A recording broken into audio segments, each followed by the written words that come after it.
नमो नमः सर्वेषां। आज हम सिद्धि करेंगे उपराजम इस पद की। यह उदाहरण है अव्यय विभक्ति समीप समृद्धि सूत्र से लिया गया है। सर्वप्रथम इसका लौकिक विग्रह हम देखेंगे। राज्य समीपम उपराजम, राजा के समीप। अलौकिक विग्रह में राजन गस उपसु लाएंगे। अव्ययम विभक्ति समीप समृद्धि सूत्र से इसकी अव्यय भाव समास करेंगे।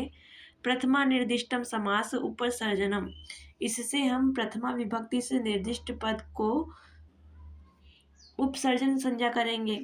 उपसर्जन संज्ञा करने के पश्चात उपसर्जनम पूर्वम, यह कहेगा कि उपसर्जन पद पूर्व में होता है। तो हमने उपसर्जन संज्ञा की थी, तो राजन गस उपसु से यह क्या हो गया, उपसु राजन गस,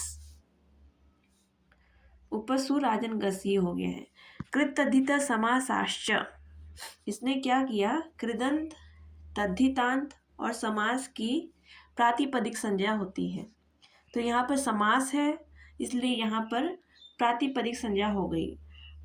पश्चात में सुपो धातु प्रातिपदिकयो, ये सूत्र आएगा और ये बताएगा कि धातु और प्रातिपदिक के अवयव सुप का लुप हो जाता है। तो यहाँ सु और गस ये अवयव सुप है, तो इसका लोप करके अब हमारे पास क्या बचा है, ऊपर राजन, ये बचा है। अब इसके पश्चात अनश्च ये सूत्र आएगा, ये बोलेगा जिसके अंत में अन हो ऐसे अव्ययी भाव से समास के अंत में टच प्रत्यय होता है। तो राजन में हमने देखा, राजन में क्या है, अन है अंत में, ऐसे अव्यय भाव और अव्यय भाव समास भी है, तो अंत में क्या करेंगे, टच प्रत्यय कर देंगे। तो यहाँ पर हमने टच प्रत्यय कर दिया है।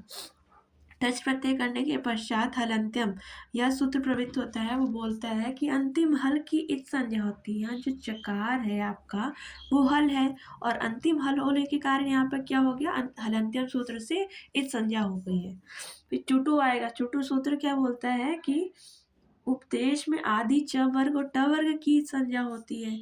तो आदि च वर्ग तो है नहीं, यहाँ पे ट वर्ग का आदि में है, तो ट की इत संज्ञा हो गई।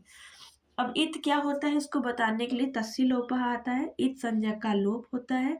अदर्शनम लोपः उसके बाद आता है, बोलता है अदर्शनम, किसकी संज्ञा है, यह लोप की संज्ञा। जो आपने लोप किया उसका हम अदर्शन कर देंगे। तो यहाँ पर ना ही आपको ट दिखेगा ना ही च दिखेगा, सिर्फ आपको अ, जो टकार के बाद अ है वह आपको शेष दिख रहा है यहाँ पे। अब आगे हम सूत्र देखेंगे नस्तद्धिते, ये इसके प्रमुख सूत्र हैं। नस्तद्धिते क्या बोलता है, नकारांत भ संज्ञक अंग के टी भाग का लोप होता है, तद्धित प्रत्यय के परे रहते। नकारांत है ये हम जानते हैं, भ संज्ञक अभी हम नहीं जानते हैं, ना ही टी भाग जानते हैं क्या होता है।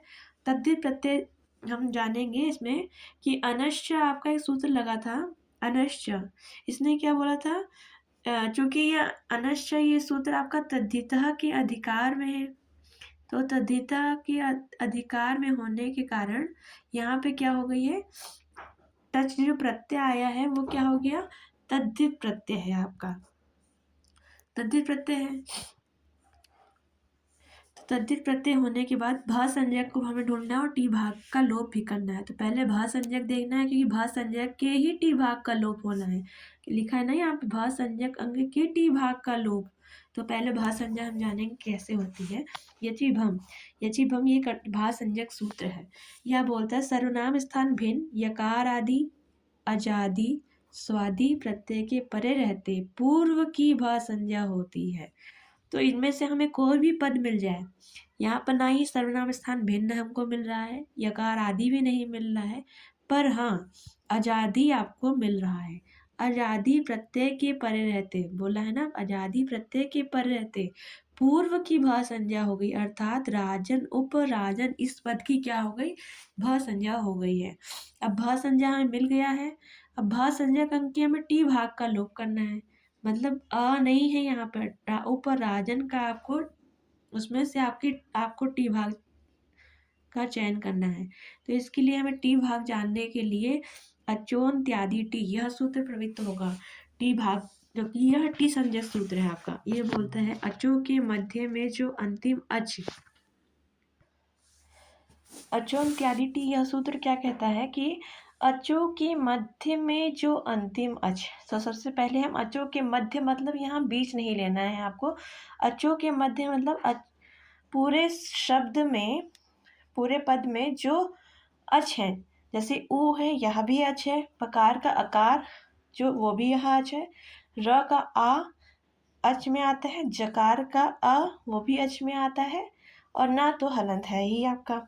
तो अचों के मध्य में जो अंतिम अच, तो अंतिम अच कौन सा है? अन का अ है आपका। यहाँ देखिए अन का अ, यहाँ में लिखा हुआ है अन का अ। अचों के मध्य में जो अंतिम अच, वह अंत्य अच आदि है जिस समुदाय का। तो समुदाय देखना आदि में कैसे, क्योंकि अ और न हल और अ मिला करके एक समुदाय आपका बना रहे हैं यहाँ पर, सॉरी, हाँ। तो यहाँ पर क्या है, ये अन अ और न दोनों मिलकर के समुदाय बना रहे हैं। तो अंत्य अच आदि है जिस समुदाय का, तो यह पूरा क्या हो गया आपका? समुदाय हो गया है यहाँ पे। उस समुदाय की क्या होती है? टी संज्ञा होती है। अब हमें टी भी पता चल गया है और भ संज्ञा भी पता चल गया है। तो भ संज्ञा हमने उपराजन की थी, अकार को छोड़ के यहाँ पे उपराजन की थी, और उपराजन करने भ संज्ञा होने के बाद हमें टी भाग का लोप करना है। तो टी भाग में पता चल गया अन है यहाँ पे, और तद्धित प्रत्यय परे रहते करना है, तो अन भाग का पूरे का हम लोप कर देंगे। तो हमारे पास स्थिति बचेगी उपराज अ, इतना बचेगा। उपराज अ को हम एक देश विकृतम अनन्यवत परिभाषा से हम क्या करेंगे, पुनः प्रातिपदिक मान करके हम सु लाएंगे। अव्ययी भावस्य से हम अव्ययी भाव समास हो जाएगा।